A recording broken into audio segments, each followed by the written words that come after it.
What's going on, boxing fans? Julian Williams with The Distance, back with another History of the Heavyweight Division, Volume 6. Second one today.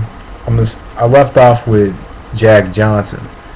When Jack Johnson was a champion, there were all kinds of things going around with the heavyweight division.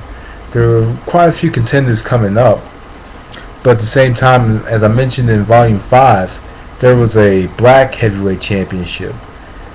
But, when Jack Johnson was the champion, around 1912 and 1913, some men got together, some promoters, and pretty much the promoters at that time were newspaper writers.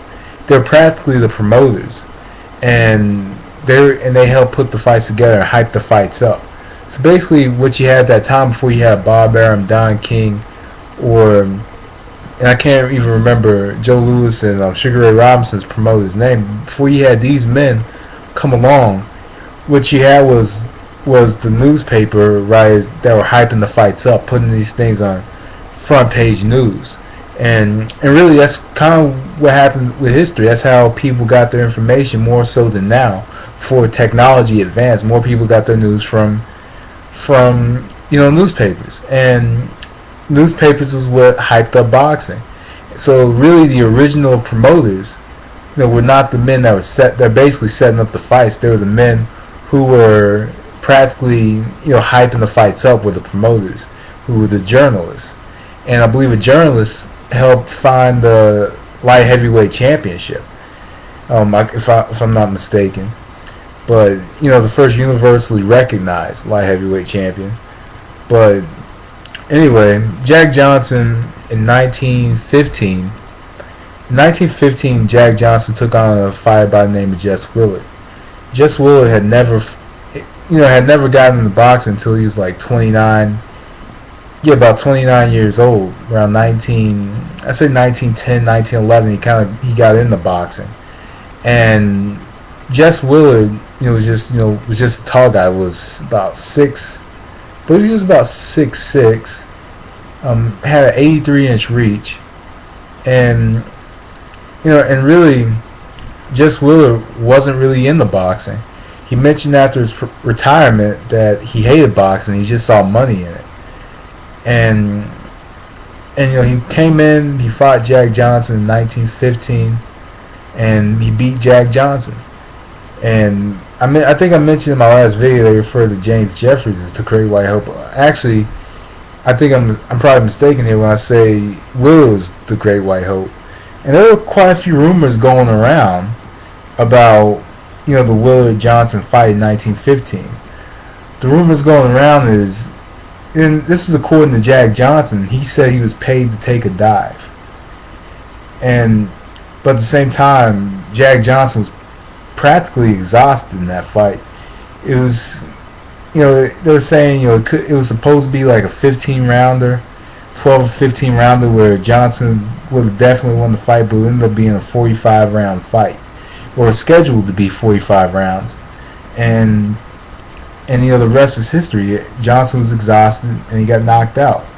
And with the racial tension going on in the world, the whites were so happy that the white man had the championship back, and in the United States, because and on top of that, I'm not gonna say Jack Johnson solidified an American to a lot of these people.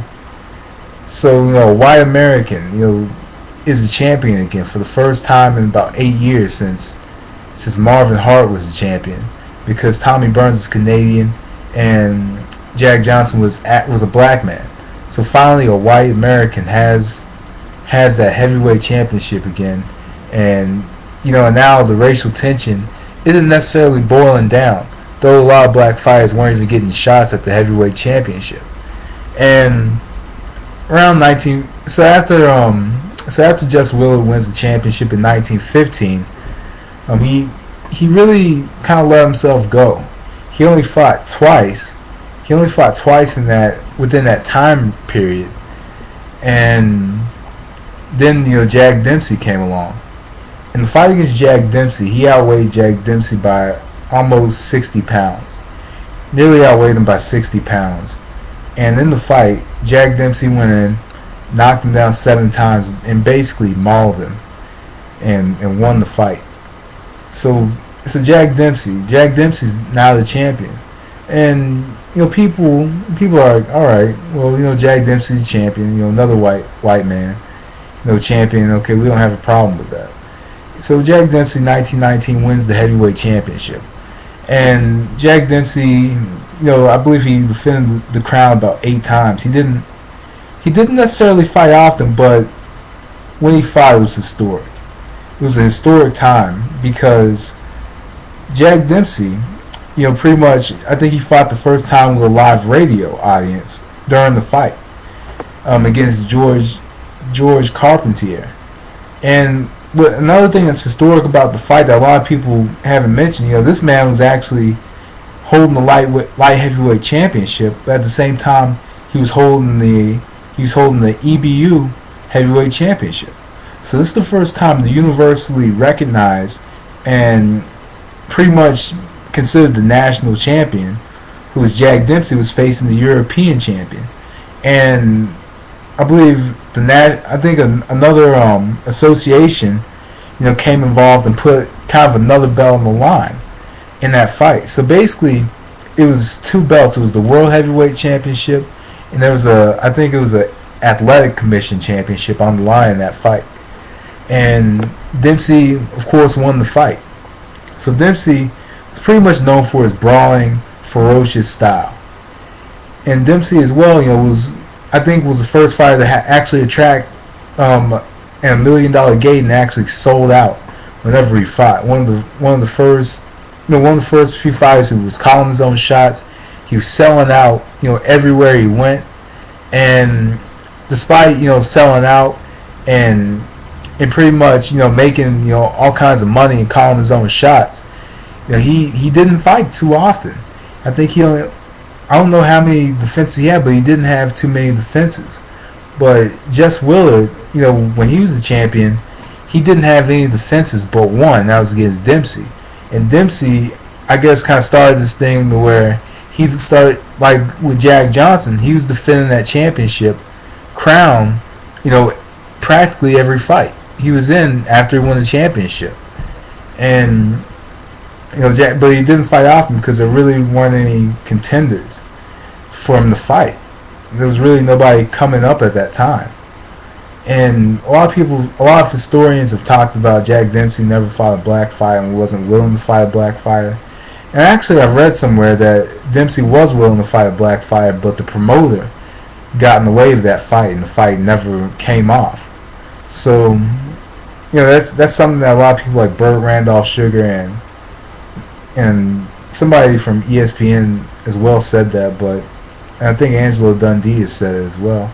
But he did have an offer from a black fighter, and he accepted, but the black fighter's promoter, and I think Tex Richard, couldn't come to an agreement with it or something like that, and the fight never came off. So, in history, Jack Dempsey's pretty much known as that guy who never fought black fighters, whatever. And Jack Dempsey, he continued fighting until 1926. In 1926, he lost to Gene Tunney, and Gene Tunney, really good boxer, very skilled, highly skilled. Stay on the outside, knew how to put his punches together from the outside coming in. Really good footwork. And then there was the historic fight, which I'm going to get into the next time I make a history heavyweight division video. So we're going to get to the fight with the long 8 count next time. But anyway, that was the history of the heavyweight division volume 6. Thanks for watching. Peace.